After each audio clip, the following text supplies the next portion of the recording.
Are you ready?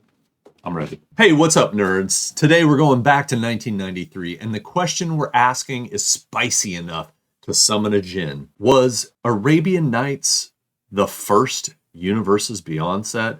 I mean, I ran into some dudes on the internet that said it was. Must be true. You know, before Frodo gained limited immunity and Optimus Prime joined Commander Pods. Let's rub the lamp and see what comes out. And I hope it's not a copyright lawyer.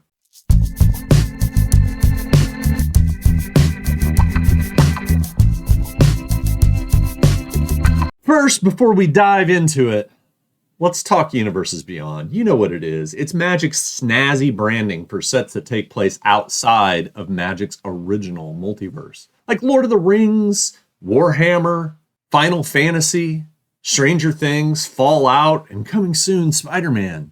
These are all licensed, branded crossovers. Think of them as the MCU if instead of movies, it was booster packs and FOMO. And before you say, hey, we like these sets, hold your horses. I'm not judging your taste. I did that in a different video. I'm just pointing out that Universes Beyond is crossing over into somebody else's world. So Arabian Nights, Magic's first expansion and one of its smallest sets of all time at only 78 cards. Back in 1993, Magic was brand new. Black Lotus was a cool flower, not a mortgage. And Richard Garfield, yes, our very own Wizard King, was cooking up something wild. Arabian Nights was the first ever expansion. It didn't go to Dominaria, Phyrexia, or Olgrotha. R.I.P. It went to the world of 1001 Nights. Public domain stories from Middle Eastern folklore, Islamic Golden Age literature, and mythology. Now, we're not going to dive super deep into the whole prehistoric era of Magic. No need to unearth the full fossil record today. But a little context helps explain why Arabian Nights holds such a weird, fascinating place in Magic's early timeline. So picture this. It's 1991. Richard Garfield has already dreamed up Magic's basic framework. And he's just signed on with a scrappy little RPG publisher called Wizards of the Coast. Their offices probably still smelled like Doritos and printer toner. Cool Ranch, I hope. By 1993, after some spicy early playtests, Wizards founder Peter Adkison knew they had something big. So big, in fact, that they were already working on expansions like Ice Age, even before Magic hit the shelves in your friendly local game store. But Adkison wanted something faster, something smaller, so he told Garfield, hey, can you whip up a little mini set real quick? And boom, Arabian Nights was born. Now here's the wild part. When Arabian Nights dropped, Magic was still practically unknown. Yeah, it exploded at Gen Con 93. That's almost mythology now. It sold out of its first 2.5 million cards almost instantly. But there was little internet, no Scry magazine, no Reddit flame wars over card prices. Most people hadn't even seen a card yet, let alone know what mana burn was. Arabian Nights came out in that tiny little window between Magic being a cult phenomenon and a nationwide cardboard craze. It actually dropped right around the time of Unlimited. Sources disagree on the timing exactly, but that was the first set that was big enough to actually get Magic into stores across the country, which means Arabian Nights had a blink and you miss it run. On shelves for maybe 2 months, maybe. By the time most players opened their first booster, Arabian Nights was already gone. A memory, a myth.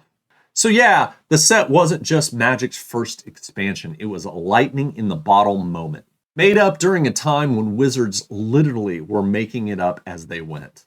Antiquities showed up within weeks, and we were off to the races. Moral of the story, Arabian Nights didn't just come out early. It came out before Magic even knew what it was becoming. And we're talking Alibaba, Sinbad, flying carpets, and of course, the queen of storytelling herself, Shahrazad. And yes, Shahrazad, the card, literally starts a subgame of Magic mid-match because flavor used to matter much more than game balance. So, is it Universes Beyond? No, not at all. And here's why. Arabian Nights was public domain. This wasn't corporate collab. Wizards didn't license a Netflix deal or partner with Disney.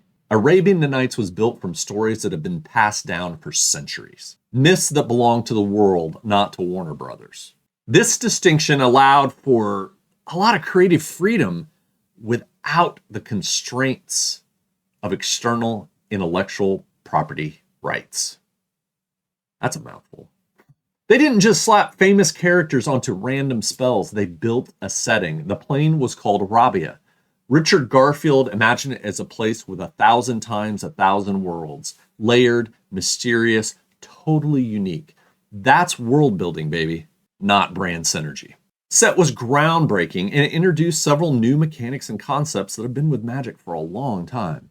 Arabian Nights was the first set to feature an expansion symbol. On this one, it was a scimitar on the card, so you could tell like what expansion it was from, or was it from the main set. It had unique card effects, cards like Shahrazad, which initiated subgames, while others introduced coin flip mechanics and non-basic lands with unique ideas. Looking right at you, Desert, City of Brass, Library of Alexandria.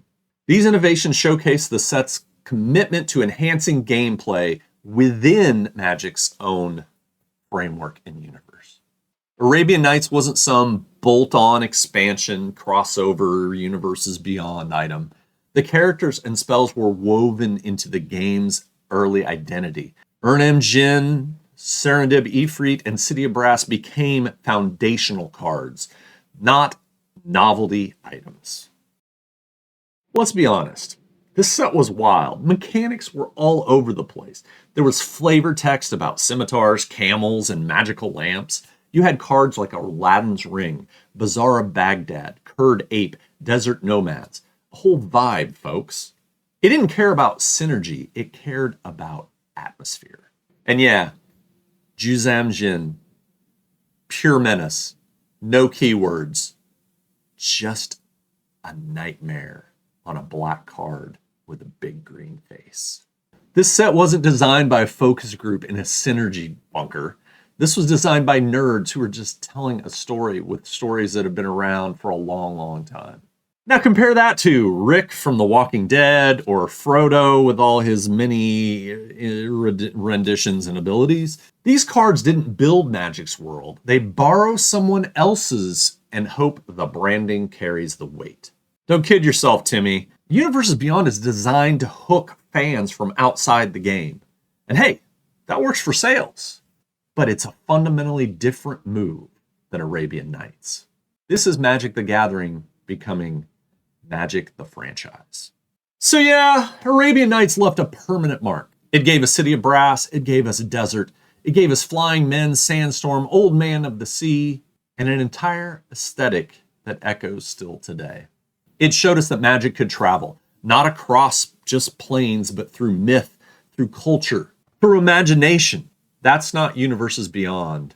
That's Magic expanding inward. So the next time someone says Arabian Nights was the first Universes Beyond set, hand them a flying carpet and tell them to take a ride. It wasn't a crossover, it was a love letter to folklore, to fantasy, and to what made Magic special in the first place. Hey, thanks for being here, nerds. Smash that like button. Make sure to subscribe if you want more vintage cardboard chaos. Take care out there, be kind to one another, and let me know what you think in the comments.